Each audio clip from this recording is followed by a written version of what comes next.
ছেলের হার মানতে নারাজ এলডিপির নেতা কর্নেল অলি আহমদ। ত্রয়োদশ জাতীয় নির্বাচনে এলডিপি নেতা কর্নেল অলি আহমেদের ছেলে চট্টগ্রাম ১৪ আসনে বিএনপির প্রার্থীর কাছে হারার পর ভিডিও বার্তায় অভিযোগ করে বলেন সূক্ষ্ম কারচুপি।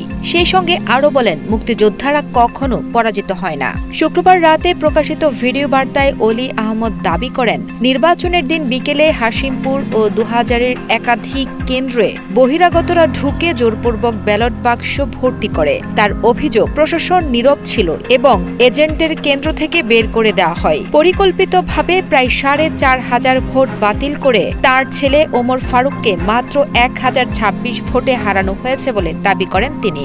নিজের ও ছেলের পরাজয়কে টাকার কাছে হার বলে মন্তব্য করেন এই মুক্তিযোদ্ধা।